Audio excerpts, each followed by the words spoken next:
परेशान क्यों दिखाई देते हैं? परेशान तो रहूंगा ना पार्वती, आखिर एक बेटी का बाप जो ठहरा। पार्वती, अब उसके हाथ पीले करने का समय आ गया है। पर हमारी आनंदी तो अभी सिर्फ 9 साल की है। अभी तो उसके पढ़ने लिखने और खेलने कूदने के दिन हैं। देख पार्वती, लड़कियां पराया धन होती है और जितना जल्दी इन्हें घर से विदा कर दे उतना अच्छा है। कल से आनंद की पढ़ाई लिखाई बंद। पर बाबू, इसमें मेरी क्या गलती है? आप मुझे पढ़ाई करने क्यों नहीं देते? तेरी गलती है कि तू एक लड़की है। लड़का होती तो क्या बाबू? लड़का होती तो क्या? ए लड़की, ज्यादा जबान ना चला, नहीं तो जबान हलक से खींचकर बाहर निकाल दूंगा। बाबू, मैं पढ़ लिख कर कुछ बनना चाहती हूँ। मेरी पढ़ाई ना रोको बाबू। आनंदी, तुझे पढ़ना है तो पढ़, लेकिन सारी उम्र बाप की छाती पर यूं बोझ बनकर ना बैठ। पर बाबू, अभी तो मेरी उम्र पढ़ाई लिखाई की है। मुझे पढ़ लिख कर डॉक्टर बनना है। पढ़ाई पढ़ाई पढ़ाई, आज तो तेरी किताबों का काम तमाम करके ही छोड़ूंगा। ये ले। नहीं बाबू, मत फोड़ो बाबू। मत छोड़ी। नहीं बाबू, नहीं। बाबू, ये तुमने क्या किया? तुमने मेरी इन किताबों को ही नहीं फाड़ा बाबू, मेरी किस्मत फाड़ दी, मेरी किस्मत। ये कॉपी किताबें ना सिर्फ छोरों के हाथ में अच्छी लगती है, लड़कियों के हाथ में तो सिर्फ मेहंदी अच्छी लगती है, मेहंदी। पर बापू, मैं लड़की हूँ तो क्या हुआ? लड़का और लड़की तो हमारे दोनों आंखों के समान होते हैं। चुप कर आनंदी, और यह एहसान मान कि अब तक जिंदा है तू। कहीं बचपन में गला दबाकर मार दिया होता तो यह तेरी बकबक नहीं सुननी पड़ती आज। पर बापू, मुझे चूल्हा जलाना अच्छा ना लगे है। देख छोरी, जितना जल्दी हो तू चूल्हा जलाना सीख ले, उतना ही अच्छा है तेरे लिए। और हाँ, तेरा ब्याह तो होगा, वो भी कल के कल।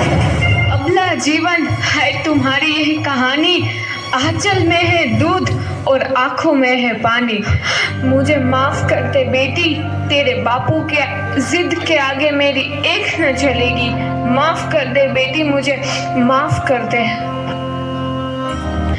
इस प्रकार मात्र 9 वर्ष की छोटी उम्र में आनंदी का विवाह गोपाल राव जोशी से हो गया। बाल विवाह एक सामाजिक कुरीति है और इस कुप्रथा का शिकार होना पड़ा आनंदी को।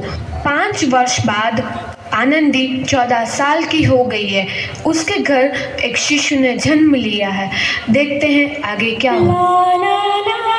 देखिए ना, इसे क्या हो गया है? इसका माथा तो अंगार की तरह तप रहा है। इसे तो बहुत तेज बुखार है। आप भी ना कुछ भी बोलते हैं। दीजिए मुझे। माधव, जल्दी से वैद्य जी को बुला के लाओ। जी, अभी बुला के लाता हूँ। ये तुम क्या कर रही हो आनंदी? भगवान की विभूति लगा रही हूँ। बस करो आनंदी, ये सब अंधविश्वास है। अरे आप यकीन तो कीजिए, भगवान की कृपा से इसका माथा ठंडा हो रहा है और बुखार भी उतर गया है ना बाबू? देखिए, दीजिए मुझे। उठो बाबू, आंखें खोलो, तुम्हें तुम्हारी माँ बुला रही है। आंखें खोलो, देखिए ना इसे क्या हो गया है। आंखें भी नहीं खोल रहा। आंखें खोलो बेटा। आप चुप क्यों है? आंखें खोलो बेटा, आंखें खोलो।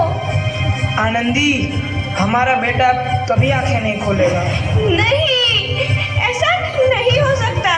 मेरे बेटे को मुझसे कोई नहीं छीन सकता, कोई नहीं छीन सकता। पागल मत बनो आनंदी।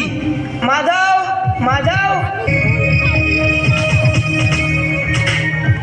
आनंदी, बंद करो ये पागलपन। भगवान ने मेरा बच्चा छीन लिया। भगवान ने नहीं, तुम्हारी अशिक्षा और अंधविश्वास ने तुम्हारा बच्चा छीना है। अगर तुम पढ़ी लिखी होती तो आज हमारा शिशु जीवित होता। तुम अनपढ़ थी आनंदी, अनपढ़। नहीं, अब मैं अनपढ़ नहीं रहूंगी मैं अनपढ़। मैं पढ़ूंगी ताकि कल किसी और आनंदी को इलाज के अभाव में अपना बच्चा ना खोना पड़े। शाबाश आनंदी, और यही तुम्हारे अपराध के लिए प्रायश्चित भी है।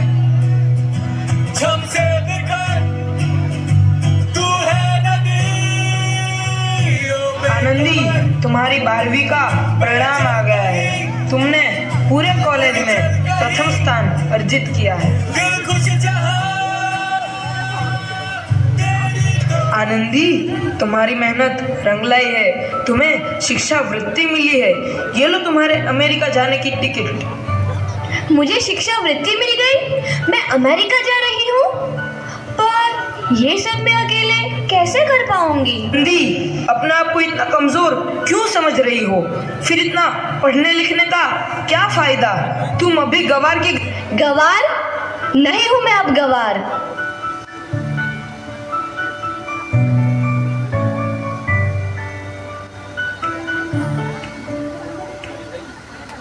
तो इस प्रकार 7 अप्रैल 1883 को आनंदी अमेरिका के पेंसिल्वेनिया के लिए रवाना हुई और 3 साल बाद उन्होंने डॉक्टर ऑफ मेडिसिन की उपाधि प्राप्त कर ली।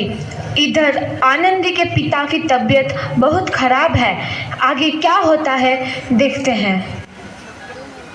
लगता है अब मेरे जाने का समय आ चुका है। मैं नहीं बचूंगा। ऐसा मत बोलो। शहर के सिटी हॉस्पिटल में अमेरिका से डिग्री लेकर कोई बड़ा डॉक्टर आया है। एक बार वहाँ चलकर दिखा लेते हैं। हाँ, सही बोला भैया। कम से कम दिल को तसल्ली तो मिल जाएगी। हाँ हाँ, चलो चलो जल्दी हॉस्पिटल चलते हैं।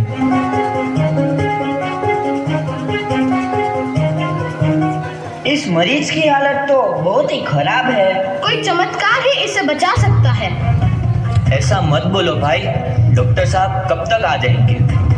लो आ गई डॉक्टर मैडम। डॉक्टर मैडम जल्दी देखिए, मरीज की हालत बहुत ही खराब है।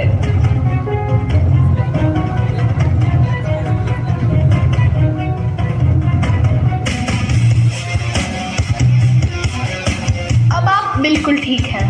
मौत के मुंह से आपको बचाया है डॉक्टर मैडम ने। डॉक्टर साहब ने मुझे बचा लिया। मुझे मिलना है डॉक्टर साहब से। डॉक्टर साहब नहीं, डॉक्टर मैडम बोलो। डॉक्टर मैडम, उन्होंने ही तुम्हें जीवन दान दिया है। लो आ गई डॉक्टर मैडम, मिल लो उनसे। डॉक्टर मैडम, आपका बहुत बहुत धन्यवाद। आपने मेरी जान बचाई। इसके बदले में मैं गरीब भला आपको क्या दे सकता हूँ? वचन चाहिए मुझे कि कभी ये नहीं कहोगे कि लड़कियां कुछ नहीं कर सकती। वचन? ये कैसा वचन? अरे श्यामलाल, तुमने पहचाना नहीं? तुम्हारी बेटी आनंदी। आनंदी? मेरी बेटी आनंदी डॉक्टर? हाँ बापू, वही आनंदी जिसके लिए बचपन में तूने चूल्हा और दूल्हा के अलावा कुछ नहीं सोचा था। आनंदी, आनंदी मेरी बेटी, मुझे माफ कर दे। मैं तेरा गुनहगार हूँ बेटी। नहीं नहीं बापू, वही आनंदी जिसके हाथ पीले करके तुम उसकी सारी जिंदगी काला कर देना चाहते थे। माफ कर दे मुझे मेरी बच्ची, माफ कर दे। मैं तेरा अपराधी हूँ मेरी बच्ची, माफ कर दे। नहीं बापू, मैंने तो तेरा एहसान चुकाया है। याद है ना अपना एहसान जो बचपन में तुमने मुझ पर किया था? ताने सुना सुना कर जीते जी मार डाला था मुझको। अब बोल, और किस किस को मारेगा? आनंदी बेटी, मुझे माफ कर दे मेरी बच्ची। मैं तेरा गुनहगार हूँ। बापू, आपने ही तो बोला था किताबें सिर्फ बेटों के हाथ में अच्छी लगती है, बेटियों के हाथ में तो सिर्फ मेहंदी। बेटों और बेटियों में फर्क करना तो आंखों में फर्क करने समान है। एक का पढ़ना और दूसरे का ना पढ़ना सामाजिक अंधकार है बापू, सामाजिक अंधकार। उपकार मांगता हूँ मैं तुझ जैसी बेटी का, जिसने सारी उम्र मुझसे कुछ ना मांगा तो सिर्फ बराबरी का दर्जा। वरना सच तो यह है कि मैं तेरी माफी के लायक भी ना हूँ। मुझ जैसा बाप तेरी बराबरी कर सके उसके मैं लायक भी ना हूँ मेरी बेटी, लायक भी ना हूँ। अपने बापू को क्या माफ नहीं करोगी आनंदी? माफ कर दो आनंदी, माफ कर दो। सुबह का भूला यदि शाम को घर लौट आए तो उसे भूला नहीं कहते। बापू प्रकार आनंदीबाई जोशी ने अपनी मेहनत और अटूट इरादे से न केवल भारत की पहली महिला डॉक्टर बनी, बल्कि आगे चल